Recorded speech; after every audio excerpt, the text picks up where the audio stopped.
If you read The Stockman Grass Farmer, then you are familiar with the name Abram Bowerman. He wrote The Practical Shepherd. I did a review of that book recently on this channel, and I was blessed to be able to go up there, interview him, and even buy a few of his sheep, which you can see here.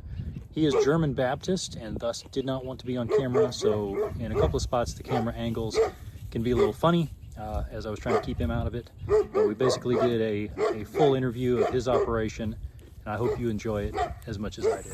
So you work them through, you just bring them in, which side? Pretty much any side over there? Well, this isn't really a complete system yet. I don't have the loading part here. This is how we brought them in yesterday.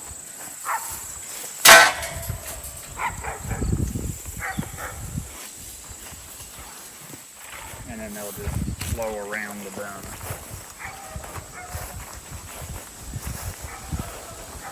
So we've got an outer circle and an inner circle. That outer circle leads back around to here. Basically have almost a little bud box and pops them into the middle. Okay. Yep, I hear 2 dogs. How many are you running? 2 dogs in this place. Try to run 2 per flock. Rarely more than 3 unless there's puppers involved.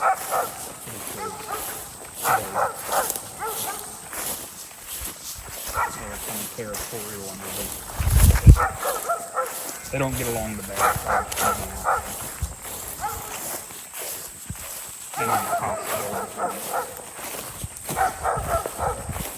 These 2 are called Sheriff and Warden. The sheriff barking in the background. Kind of a noisy chap.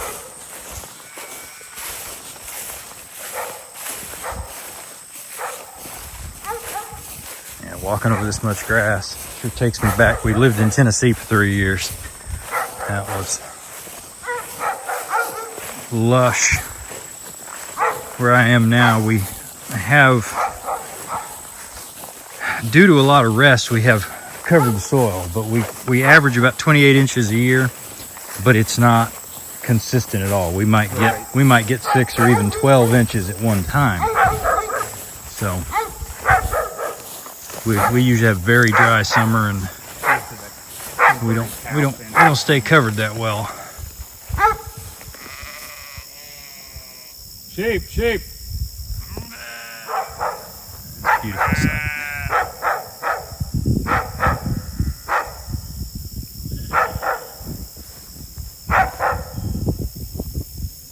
We can go on in there. Yeah.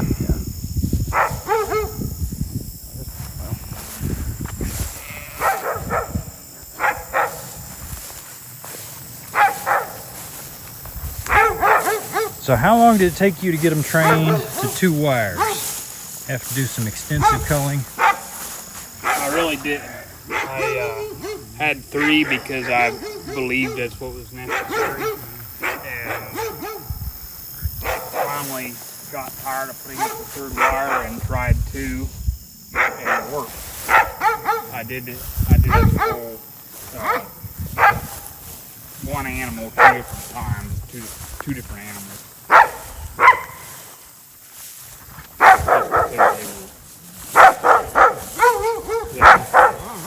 Rather jump and go under. That seems to be the key, is to keep your wires low enough so you can't duck under real easy. And then they've got to be trained inside of a physical training if they don't already know. So what would you say your stock originally came from? These are a land race of hair sheep. Correct. Locals call them Katahdins, but I never thought, I don't know why they called them that. And there are some Katahdins in here. But I would say if they were DNA, you'd probably find a little trait of about every hair breed there is. I think someone just basically got some hair sheep somewhere, turned to graze and let them go. So over a period of 40 years, they just kind of became their own breed. So nature selected them for whatever they needed to survive. What have you been selecting for? Anything in particular? I've tried to improve on hair coat's shedding ability, in particular. A lot of the original stock was somewhat woolly back, and trending towards a little more white instead of most of them would have been some shade of brown. That's more a customer influence decision than a personal preference. So you say customer. Who are you selling to? So I sell most of the females as seed stock. They've been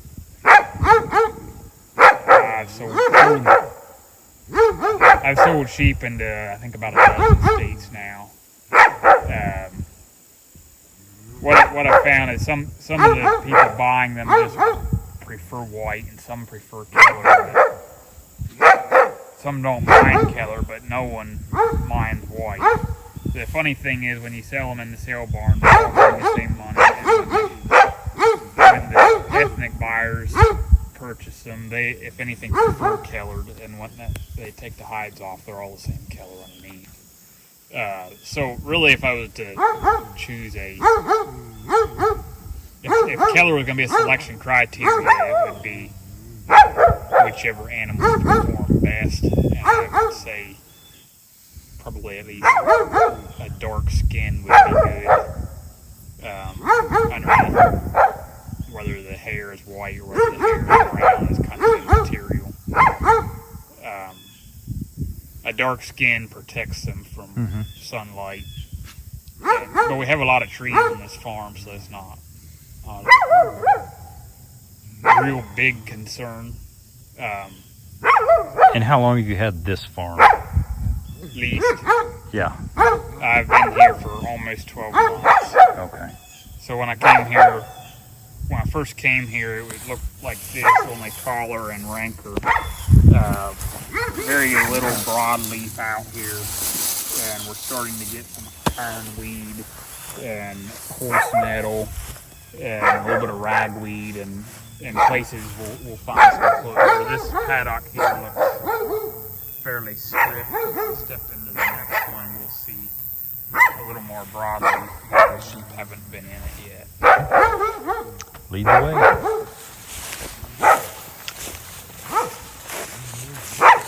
So you were telling me about the mineral program. Are you saying you do not feed minerals currently? I do not. Do you give salt? Rock salt. Okay. Which is a mineral. Right. One might argue it's all the minerals. It's a good product. Yeah, I've heard some people criticize that in favor, I think, of the red ones, but I couldn't figure out why. And I think you mentioned that the color red tended to be higher in iron. You're high in iron. We're very high in iron where we are. And if you throw salt and water, the redmen will have a red sludge settle out in the bottom. I figure the animals ingest it if you're feeding it to them, and it can't be of any value. Probably detrimental. Well, if they're doing well on the gray stuff, I think that tells you what you need to know. Yeah.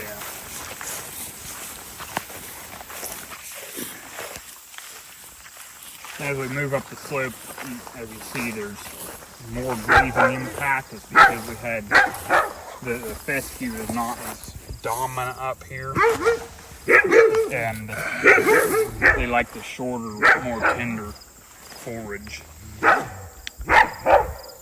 Do you find that they tend to eat and then come up to a higher spot and lay down and ruminate, or They're or going do they to, just find they're going to whatever's eat wherever the best whatever's forage is cool? for them, and then they're going to move to the highest point to ruminate.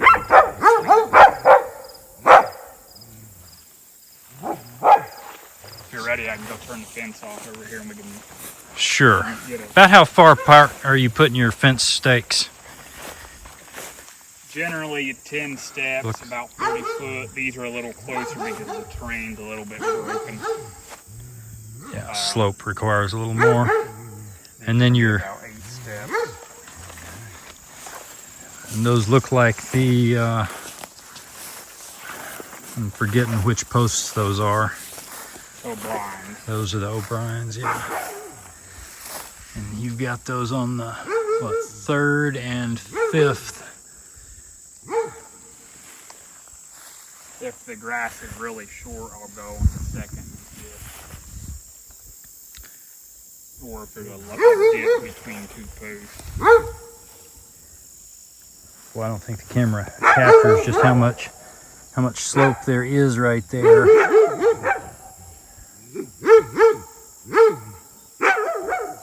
Yeah. Texas is very a lot flatter than this.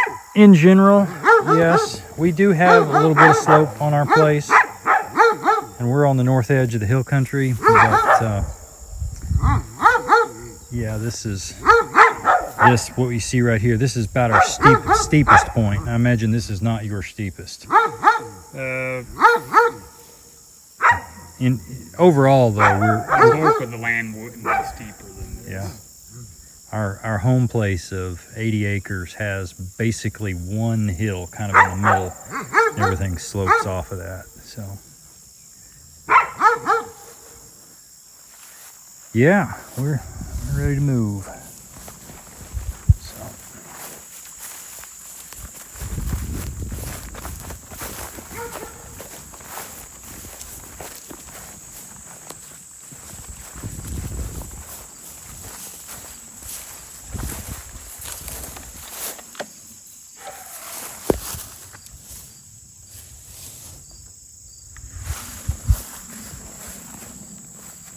If this was a high tensile fence, I would go like this, hang it on.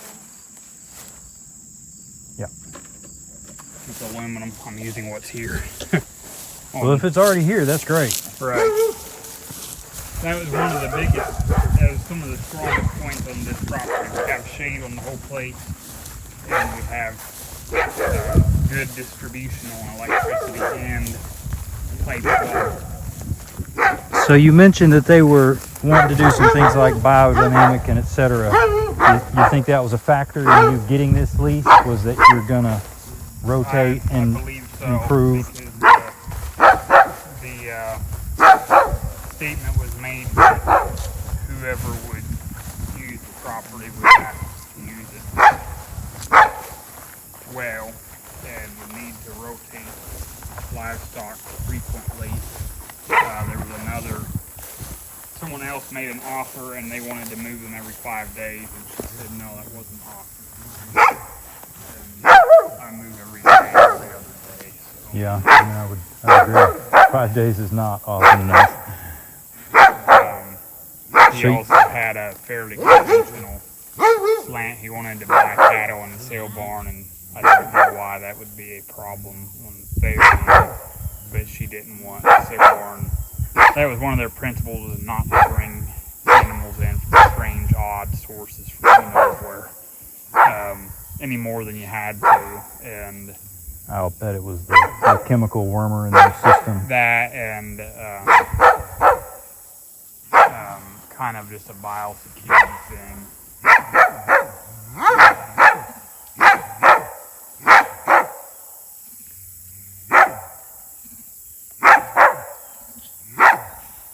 Sheep. So I'm gonna go up here and I'll raise the wire on the top of the post, and they'll should come to me. Sheep. Sheep.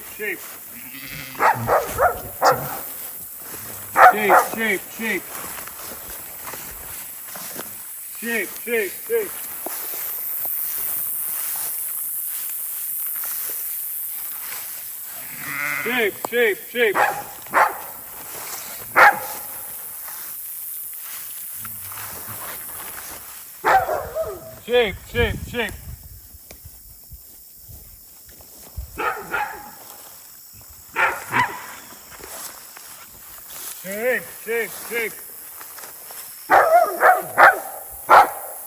Sheep, sheep, sheep. Get up out of the way. You got some nice clover on this side. Yeah, whole property is like this. And about 15 pounds heavier this year. This is unusual for the most of the property. Most of it had very little clover this spring when I turned them in. Sheep, sheep, sheep. And how much trouble did you have teaching them to come to a move? Because you got a pretty big area, but I imagine you didn't start with as many sheep and as big an area. Sheep, sheep, sheep. Yeah, I'd say that's right. It would have been a smaller. I assume there isn't a real large flock here. There's only 160 or 70 in this group. I assume they're hesitant because of me and the dogs barking. That dog's a problem, and then yeah, you're a little bit of a stranger to them. Sheep, sheep, sheep. Usually they would come trotting right up here. Sheep, sheep, sheep. And they're not as hungry as they could be for size or last time. Sheep, sheep, sheep.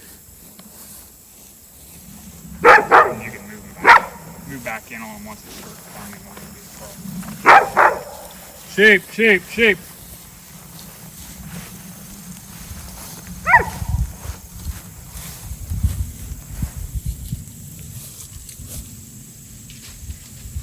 If you need to get close, you can. No, we're good. Not gonna bother you. We're good.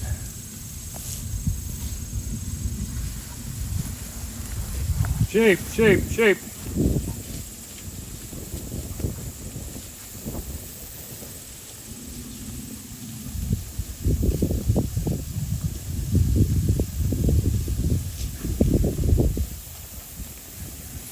So you've got one dog up front. Does one always go? Oh, they're both up front.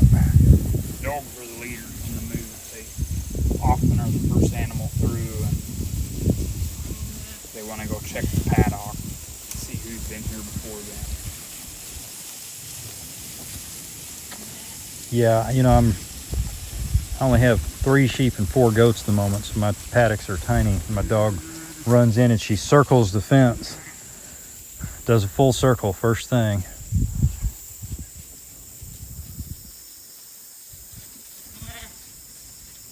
Yeah, you got a couple of ewes in there that almost look Barbados.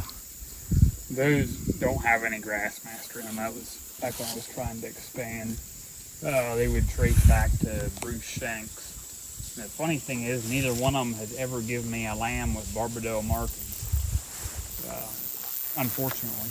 And they're both getting older now, so I think they're both history. The Rams genetics are kind of overpowering that coloring, huh? Apparently. That being said, there was a white one from the same flock that threw a Barbados lamb. So the color in the sheep does not seem to be highly hairy. No real major pattern.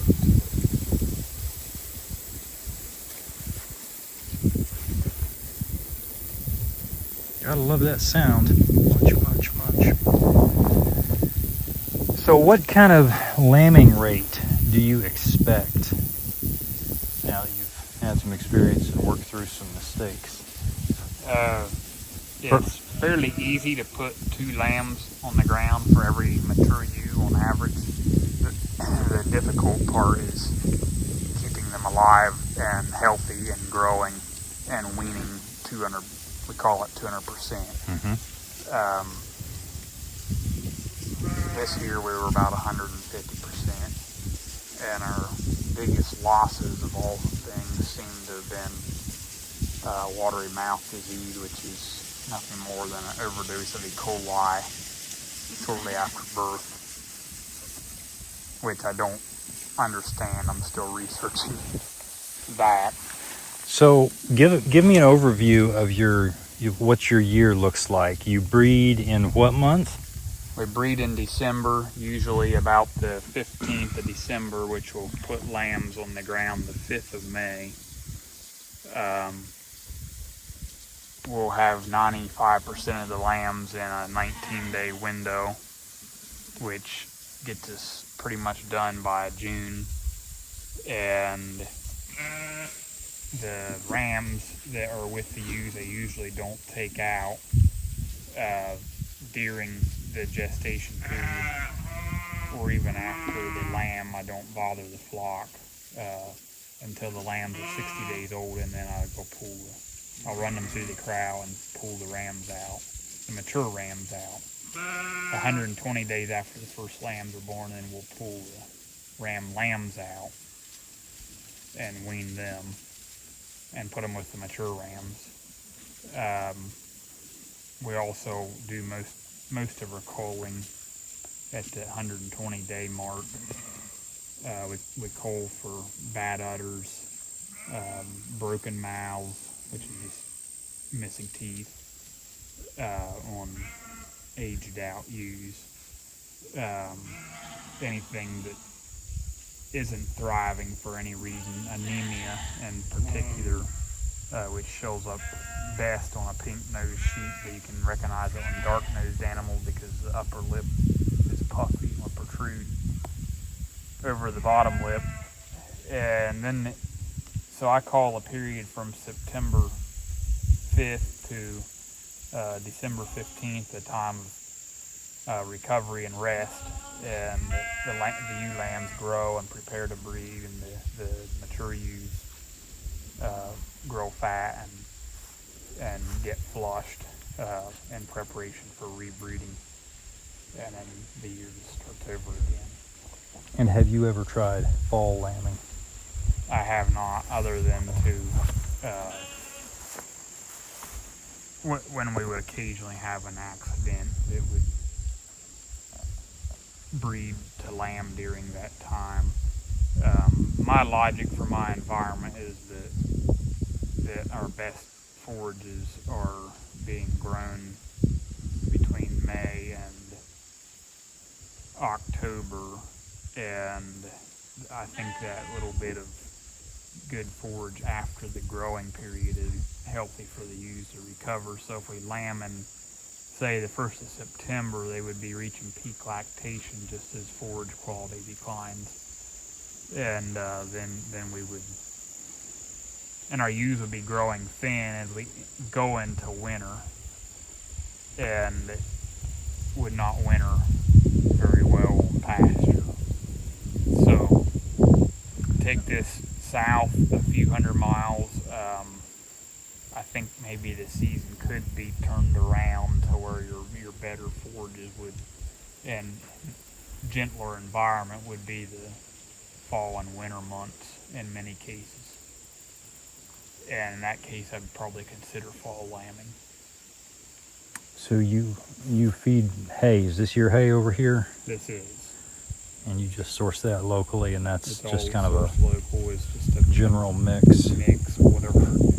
Whatever they're growing. It's predominantly perennial cool season grasses, fescue and brome. It's got clover and bird's foot trefoil in it, and occasionally a few weeds, which we could use more of, but the legumes seem to make the best. And you're not hay you're not supplementing that with anything else. Not when they're on a diet of that. Now when I'm on stockpile, and if it starts to turn seriously brown, like in late winter and washed out from our late winter rains, I'll feed a second or third cutting alfalfa, about 1 pound per head per day.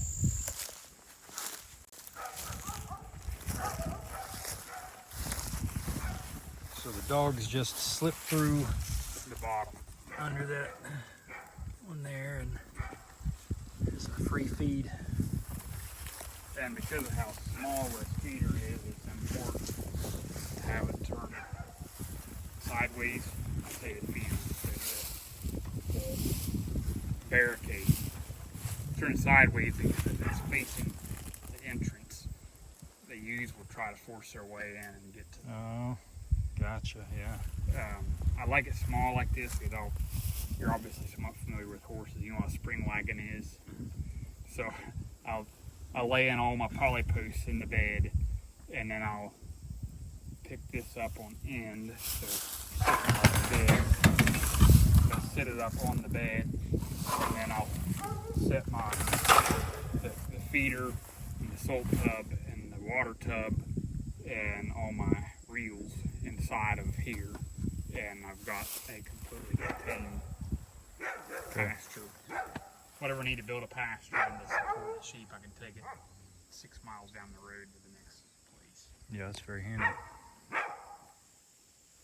Whereas I was doing this with skids and trying to drag them, and that becomes awkward. So you've got some stuff knocked down, and there's still, am I right, is this foxtail? It is. Okay. They don't seem to like that speed. No, they don't. I don't get too concerned because I figure it's covering the soil. They can eat what they want and trample that stuff.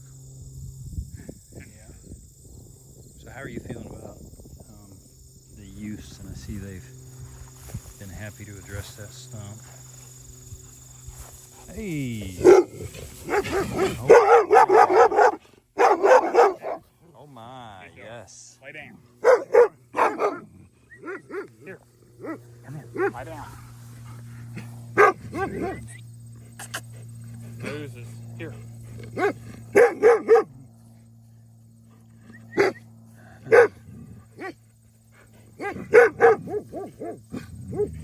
She has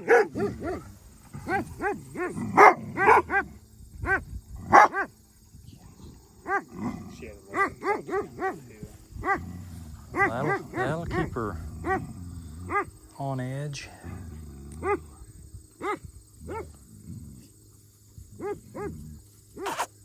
Come on, you can do To it. answer your question, I mean, if we want a really high level of performance, I would probably give them as much as we have already. I would give them a similar paddock for tomorrow.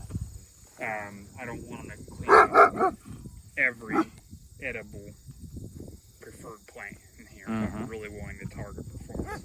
If we're kind of trying to maintain, maybe gain a little, as long as we're finding some green Lespedesia and there's still some cocklebur leaves and a few tree leaves on that bush there, it's not. I figure they're not going to go hungry if we would cramp them up a little more. So, in this case, these are all rams that we're developing for breeding, and they do need to be growing, so it's kind of a dance between wasting too much of this other somewhat usable forage and getting a reasonable level of growth to make these